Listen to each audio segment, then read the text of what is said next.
The Israeli Defence Force, Israel's well-funded and high-tech army, is the most moral army in the world. That is, if you believe the branding.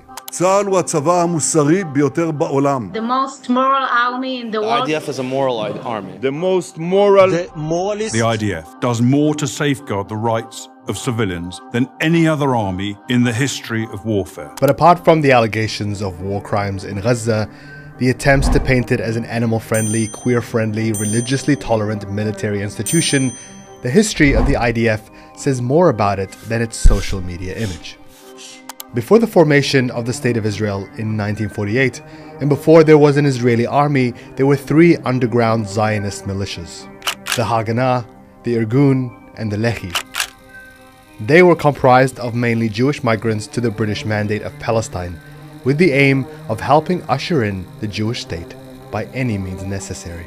They differed in their tactics and beliefs, and at times fought with each other, but together they terrorized Palestinian villages, committed acts of violence, terrorism, and ethnic cleansing, and executed bombings and assassinations against the British to force them to give up control of the land. They blew up hotels in Jerusalem, embassies in Europe, and assassinated a UN mediator. All of this happened before 1948, because after Israel was officiated as a state, these three groups would be brought together to create the IDF, and their militia leaders would go on to form Israel's government, become politicians, ambassadors, and prime ministers. And their dark history would be forgotten. So, let's talk about it.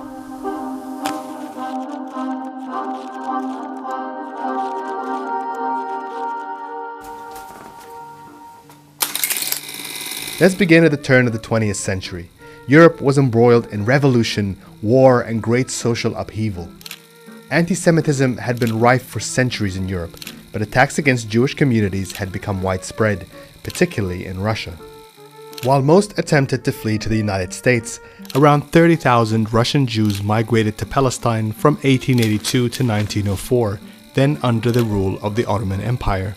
These communities were known as the New Yishuv, and they built small self-reliant settlements independent of the Old Yishuv, who consisted mostly of Arab Jews who'd migrated to Jerusalem over centuries, mostly for religious practice. Unlike the Old Yishuv, the New Yishuv were driven by a new ideology that was growing popular among European Jews as well as some influential Christian figures: Zionism.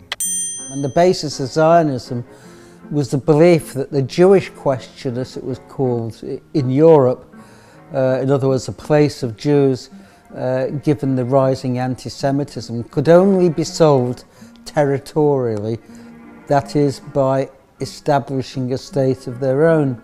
And from very early on, that state had to be in Palestine, because that way you could use religious legitimacy to justify what was settler colonialism. The New Yishuv were ambitious. They built farms, formed trade unions and councils to purchase land from Palestinians. They also began to form small militias, seeking to replace hired Arab watchmen with Jewish guards to protect the new outposts. Some of these militias, like Bar Giora, had bigger plans. Its members wanted to create the beginnings of an underground army, one that would one day serve a future Jewish state, and fight for one if need be. One of its founders was a young Polish laborer called David Grun, who migrated to Palestine in 1906. He was shocked at how many Palestinian Arabs worked in the new settler colonies as farmers and guards, and set about trying to build connections between migrants and fundraise to ensure the Yishuv would become completely self-reliant. This included more money to buy weapons. Like many other Jewish migrants, he later adopted a Hebrew last name and would hence be known as David Ben-Gurion. We'll come back to him. By 1909, militias like Bar Giora began to evolve into larger networks, the most prominent being Hashimer, or the Watchman. Despite only having a few dozen members, Hashimer began to think of itself as guarding not only the colonies and properties set up by the New Yishuv, but as a vigilante force that would respond to disputes. If a Jewish person was attacked by a Palestinian, Hashimer would send its armed members to seek revenge. They were inspired by Ukrainian Cossacks and, interestingly, Palestinian Bedouins. They rode on horseback and even dressed in kufiyyas. Weird, right? In his book Orientalism and the Hebrew Imagination, Historian Yaron Peleg says the young Zionists wanted to recreate the image of the Jewish man and reject the anti-Semitic tropes of Jews as weak and passive. In the new Yeshuv, they focused on farming and fighting as ways to build stronger, more self-reliant men, what Zionist leader Max Nordau described as muscular Judaism. And while they drew inspiration from the agricultural Arabs they saw around them, they no longer wanted to rely on Palestinian laborers and guards in their settlements. The Jewish state of the future had to rely on a Jewish workforce, and eventually a Jewish army. At this point, the total Jewish population of Palestine was around 60,000 and accounted for only about 7% of the population, with many of the earlier Russian migrants going back home once the situation had eased. But by the end of World War I, everything had changed. The Ottoman Empire collapsed and Palestine was taken over by the British Army. Lord Arthur Balfour, himself a Christian Zionist and Foreign Secretary, signed the Balfour Declaration, promising to create a Jewish state in mandatory Palestine. This led to a bigger wave of migration to the new Yeshuv, and up to 100,000 Jewish migrants arrived from Eastern Europe in the decade following the war.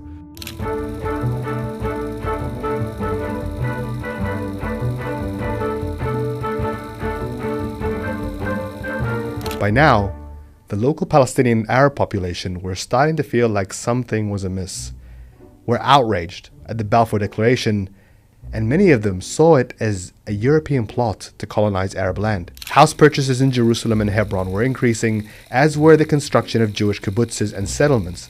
But what pushed tensions to the brink was the increased religious activity around the Western Wall and Al-Aqsa compound, which some radical voices were arguing should be under total Jewish control. This spilled over into riots and general strikes targeting British and Jewish outposts, which escalated into communal fighting in 1920 and 1921. For the Zionist leaders, it proved that the local paramilitary groups needed to be better organized and better equipped to protect the new Yeshuv. This led to the establishment of the Haganah, or the Defense, which formed from the Hashimer recruits, as well as an influx of soldiers who had served in Jewish regiments in the British Army during World War I. They smuggled in more advanced weapons from abroad, and by the 1930s, the majority of Jewish settlers were enlisted, and the paramilitary group became the foundation of the new Yeshuv. The Haganah now resembled what the Bar Giora had once dreamt up, an underground army fighting for the promise of a Jewish state. Initially, they coordinated and at times fought alongside the British against Palestinian Arab rioters in small skirmishes. The worst of these happened in 1929, when a rumor spread to Hebron that 2 Palestinians had been killed in the holy city of Jerusalem, and that a plot was underway to take Al-Aqsa. A riot ensued, targeting Jewish homes and synagogues. There were only 700 Jews in Hebron at the time, and many were sheltered by Palestinian families until the fighting ended, but by that time at least 50 Jewish settlers had been killed. The militants began to feel that the small British military presence was reluctant to fight the Palestinians, and resentment began to grow within their ranks. Some still looked to the British for protection, but others saw them as merely an obstacle to statehood that needed to move out of the way by force if necessary.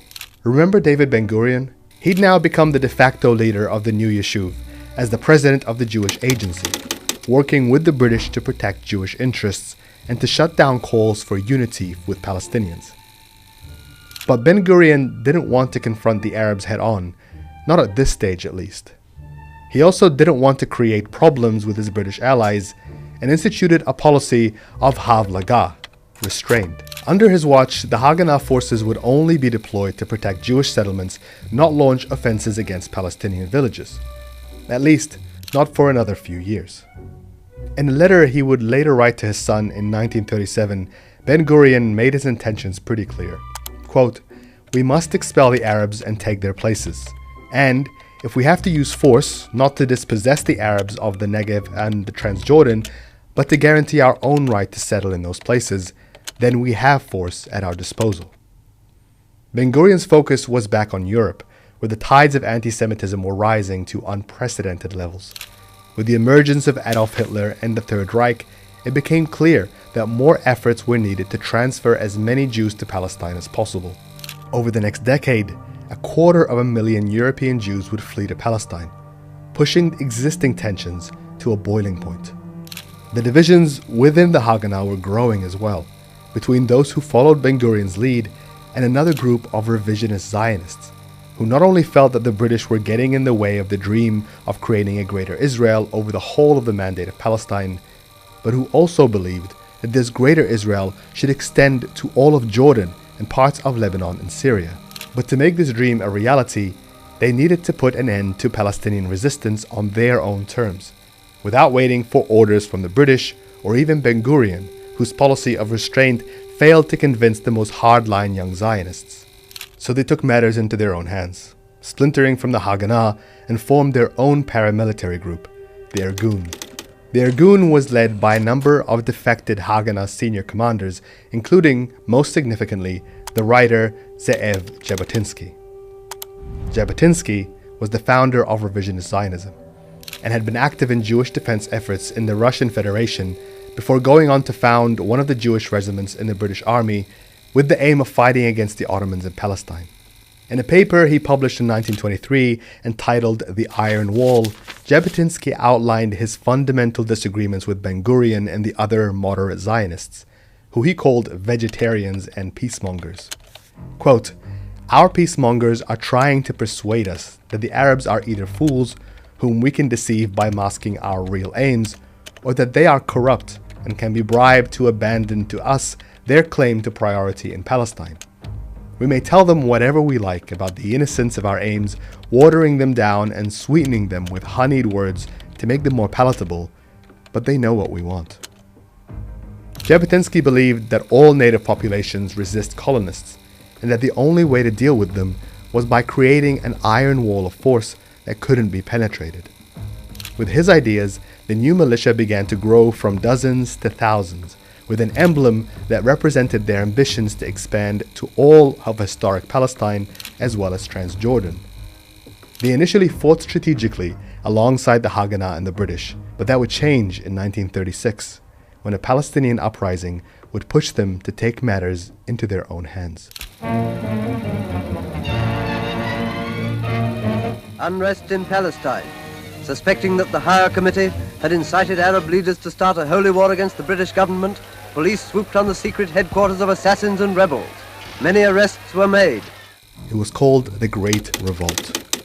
Furious at Britain's support for Zionism, the growing population of armed settlers, and the crippling economic impacts of the Great Depression, the Palestinians attempted to overthrow British occupation, and with it, end the attempts of dividing their land. It began with a series of general strikes from mostly farmers, but soon the rebellion began to take structure, with armed rebels forming platoons and appointing leaders. But they were up against two British regiments, making up around 20,000 soldiers, as well as an armed and trained Jewish Guard force and Haganah and Irgun forces that together made up tens of thousands of armed militiamen. In short, they were outnumbered and certainly outgunned. The uprising lasted for 3 years, ultimately failed, with British forces, the Haganah and Irgun, often fighting alongside each other to crush the Arab revolt, killing thousands and razing entire villages.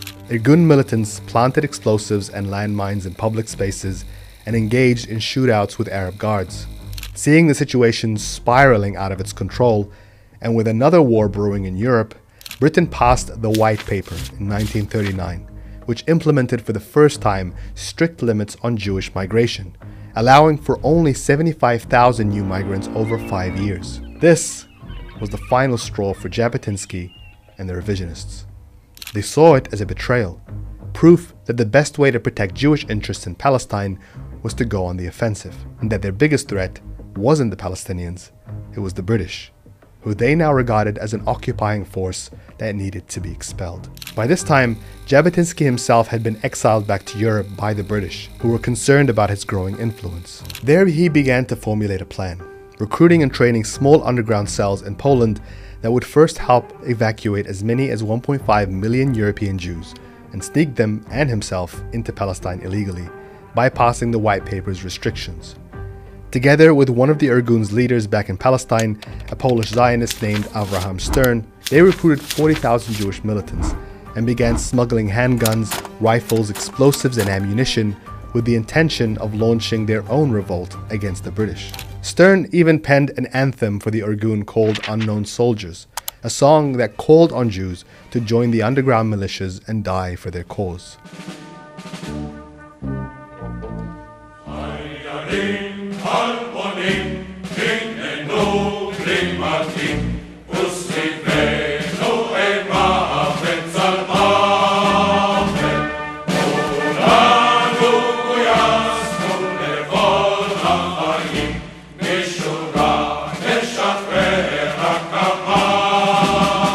But the outbreak of World War II would put the Irgun's plans of a great Jewish revolt on hold.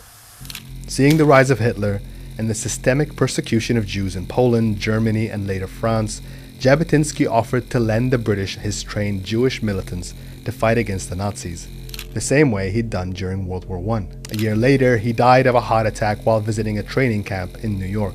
But that decision to assist the British in the war would divide the Irgun and its remaining leaders, who were now in British detention camps. Over what direction to take the militia, Abraham Stern decided to split from the group and form his own militia, the Lehi, or Stern Gang, and tried to raise funds by robbing British banks, which were almost never successful. Stern's ideas were even more radical than Jabotinsky's. He advocated for the expulsion or complete annihilation of Palestinians, describing Jews as a master race and Arabs as a slave race. He and his group of small but fevered followers referred to themselves as terrorists, who believed that acts of terror were justified to reach their aims. Stern was so obsessed with fighting the British that in 1941 he wrote to Nazi authorities, pledging to fight alongside Hitler against the British if he agreed to help establish a Jewish state in Palestine. He wanted to fight the British in order to gain independence. Stern, in his utter naivety, believed he could form an alliance with Hitler against the British. He wanted to make an agreement with the Nazis so that the Nazis will send or let the Jews from Europe come here to Israel and be safe. And in addition, the Lehi will help the Germans by fighting the British. But the Nazis never wrote back. Eventually, Stern was killed while attempting to flee an arrest warrant by British police. And while his group never gained the dominance he wished, it would continue to wield a significant impact on the events over the next few years. Meanwhile, as the horrors of World War II unfolded, David Ben-Gurion became engaged in the efforts to continue the illegal immigration of Jewish refugees to Palestine. Taking advantage of a distracted Britain, he employed the Haganah to organize a continuous fleet of vessels across the Mediterranean to sneak in thousands to the new Yishuv communities. By this point, there were close to 450,000 Jewish migrants in Palestine, though the British continued to restrict further official avenues for migration. And as the realities of the extent of the Holocaust were coming into light, the Zionists in the Irgun, who'd put aside their differences to fight alongside the British, were outraged and determined to take control of Palestine once and for all.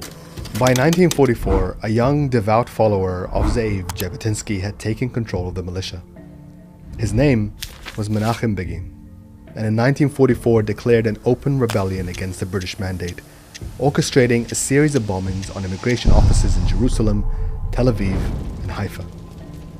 He then went after the tax offices, then the police stations. The Lehi joined in, taking part in a series of increasingly brazen attacks on British police officers, which eventually led to the assassination of Britain's Minister of State for the Middle East. On the 6th of November, Walter Edward Guinness, also known as Lord Moyne, was shot by two Lehi operatives outside his home in Cairo. His death sent shockwaves throughout the region and put the Zionist fight for control of Palestine on the world stage. Lehi and Irgun accused Lord Moyne of being one of the architects of the White Paper and used his death to send a message to Winston Churchill. One of Lehi's leaders and the brains behind the assassination, Yitzhak Shamir, later explained this in an interview. He was against any Jewish aliyah, any Jewish immigration. He didn't believe that there exists such a thing like a Jewish nation or a Jewish people, and therefore we decided to make this operation. It would not be Shamir's last assassination. Britain, still embroiled in the war, leaned on Ben-Gurion and Zionist leaders to quell the attacks, and the Haganah began going after Irgun and Lehi members, killing or detaining thousands of them in a period that would later be referred to as the hunting season. Fearing an outbreak of civil war, Menachem Begin instructed his militants to stand down, knowing that their actions had proven popular among the Jewish population in the Yishuv, and his plan paid off. Within months, anger at the Haganah's continued collaboration with the British forced the Zionist leaders to back down and join forces with Begin and the Stern Gang to launch a united Jewish resistance movement. The alliance between the three paramilitary groups escalated the attacks against the British and began to target vital infrastructure around Palestine: railroads, bridges, prisons, and police stations. It was now widely believed among the Yishuv that the British had betrayed their promise of a Jewish state, and that immigration restrictions had to be overturned to accommodate for the large population of refugees fleeing the end of World War II. But the alliance had to remain secret to protect the standing of Zionist leaders in Europe, a secret that was exposed in 1946 during Operation Agatha, sometimes referred to as Black Sabbath. The British conducted sweeping raids of Jewish settlements, arresting thousands of Zionist activists and militants, and obtaining a trove of documents that proved the Jewish agency, including David Ben-Gurion and the Haganah, were now working with the Lehi and the Irgun, both of whom were considered terrorist organizations. The raid infuriated the militants and threatened the fragile alliance. In retaliation, Menachem Begin ordered the Irgun to carry out an operation on the King David Hotel in Jerusalem, which was the base of the British Secretariat and where the confiscated documents were kept. On July 22, 1946, Irgun operatives placed a 350-kilogram bomb in the basement of the hotel, blowing up its southern wing and killing 91 people.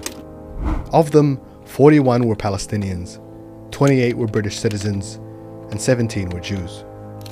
The shock of the attack forced the Haganah to retreat once again, and Britain escalated its crackdown on Zionist activists. But the Irgun and Lehi persisted with their operations, targeting British police in assassinations and kidnappings and branching out into Europe. 3 months later, they blew up the British Embassy building in Italy. Then in January 1947, Lehi operatives drove a truck full of explosives into a British police station in Haifa. It was called the world's first truck bomb. Then in March of that year, they blew up a British colonial club in London. Weary from the aftermath of World War II and struggling to control fighting in most of its colonies, Britain appealed to the newly formed United Nations to find a solution to the situation in Palestine. The UN, then made up of only 57 member states, voted to divide the British mandate into 3 states, with 55% of the land allocated to Jews, who only made up a third of the population. The state outline for Jews itself had a big demographic problem. Half of its residents were Palestinian, who rejected the proposal and sought help from another new organization, the Arab League. The British, feeling like the situation was no longer their responsibility, announced they were ending their occupation of Palestine on the 15th of May, 1948. I have been instructed by His Majesty's government to announce with all solemnity that they have consequently decided that in the absence of a settlement, they must plan for an early withdrawal of British forces and of the British administration from Palestine. But this announcement only further escalated the tensions, and almost immediately, a civil war broke out between Palestinians and the Yishuv.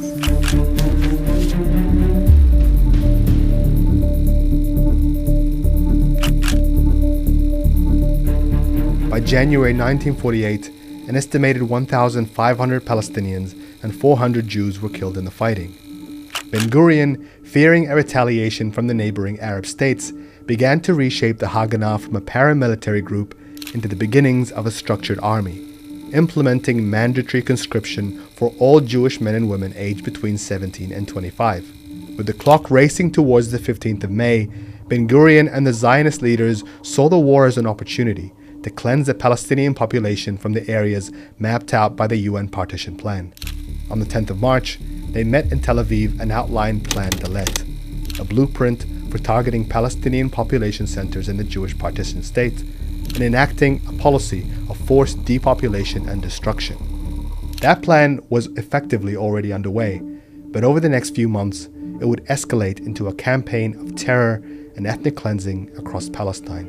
On the 5th of January 1948, Haganah soldiers blew up the Semiramis Hotel in Jerusalem, reportedly killing 26 Christian Palestinians as well as the Spanish vice consul. On the 14th of February, Haganah's special forces, the Palmach, attacked the northern Palestinian village of Sa'sa in the middle of the night, blowing up 16 houses and killing 60 villagers. On April 9th, Irgun and Lehi militants jointly committed the infamous Deir Yassin massacre, where at least 107 Palestinian residents of the village, including women and children, were shot dead. Then the bodies were piled up on top of each other and burned. המון הרוגים היו, המון, עד שאספנו אותם, וזה לקח יומיים עד שאנחנו סילקנו את הגופות. מה זאת אומרת סילקתם אותם? מה לעשות? למה פחדנו שיבואו ויצלמו וילכלכו את השם של המדינה, רצינו להעלים אותם. On April 25th, Haganah forces entered the Jaffa town of Saqiya, killing 14 people. An eyewitness says the rest of the villagers left their homes and ran towards the nearest town. He saw two women who couldn't run, so they were shot. On May 22nd, after the residents of Tantura village near Haifa surrendered to the Haganah, between 40 and 200 men were rounded up, shot dead, and buried in a communal grave.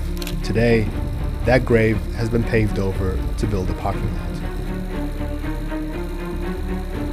זכותנו הטבעית וההיסטורית ועל יסוד החלטת עצרת האומות המאוחדות אנו מכריזים בזאת על הקמת מדינה יהודית בארץ ישראל, היא מדינת ישראל.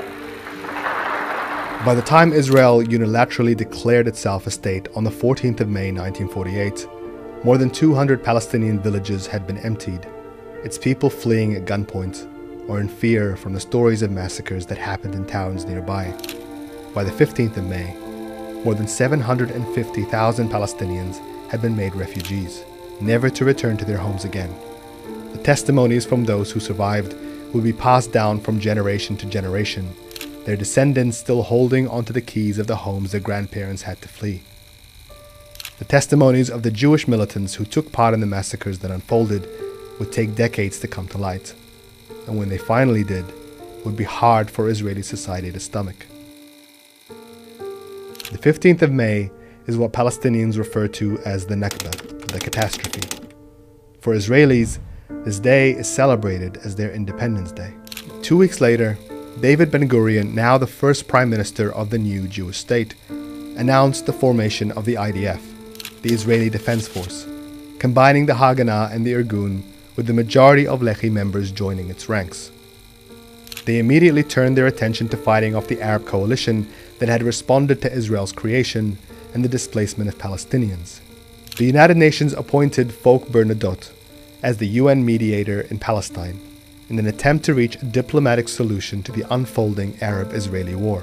On the 16th of September, he outlined his proposal, a single union between Palestine and Jordan with two sovereign members, one Jewish and one Arab. It would also allow for displaced Palestinians to return to their homes in the now Jewish-controlled cities and villages. In a letter to the UN Secretary General, Bernadette wrote, quote, "It would be an offense against the principles of elemental justice if these innocent victims of the conflict were denied the right to return to their homes, while Jewish immigrants flow into Palestine, and indeed, at least offer the threat of permanent replacement of the Arab refugees who have been rooted in the land for centuries." That letter was published on the 18th of September, 2 days after he had outlined his proposal. But by that time, he was already dead. The day before, while driving through Jerusalem, 4 Lehi operatives ambushed his motorcade and opened fire, killing him and another French military officer. The newly formed Israeli government arrested 200 of Lehi's remaining members and put them on trial for terrorism and disbanding the group. Its leaders, including Yitzhak Shamir, were sentenced to prison, but their sentences would quickly be suspended and they were eventually pardoned. A few years later, Shamir would join a new political party formed by Irgun leader Menachem Begin around the revisionist Zionist ideals of their predecessor, Jabotinsky. It would be called Herut, or freedom. In a letter published in the New York Times in December 1948, some of the world's most prominent Jewish thinkers, including Albert Einstein and Hannah Arendt, described Menachem Begin and the Irgun as a terrorist right-wing chauvinist organization, and compared the Herut Party in its organization, methods, political philosophy, and social appeal to the Nazi and fascist parties. The Israeli Defence Force would become the foundation of the State of Israel, and its history of terror, assassinations, and ethnic cleansing would be wiped clean. The militant leaders who helped shape its bloody origins would go on to shape the country for decades to come. David Ben-Gurion's message of purity and restraint would become the narrative embedded in the army's propaganda, repeated to the world in response to growing criticism of its tactics. The historical voices who challenged this narrative from inside Israel would be outcast and ridiculed into silence. The Herut Party would remain on the fringes of Israel's parliament for the next 2 decades, but its ideas would slowly dominate the mainstream. In 1973, Menachem Begin would join forces with a former Haganah commander, Ariel Sharon, and expand Herut into a wider right-wing coalition called Likud. 4 years later, Begin would be elected Israel's prime minister. He'd be succeeded by former Lehi leader Yitzhak Shamir, who would serve as prime minister from 1983 to 1984 and again from 1986 to 1992. By this time, Likud and its revisionist Zionism roots had become an undeniable wing of Israeli politics, as well as its expansionist ambitions. And just 4 years after the end of Shamir's term, Likud would return to office under the stewardship and vision of a young, highly ambitious, and quietly ruthless prime minister. His name was Benjamin Netanyahu.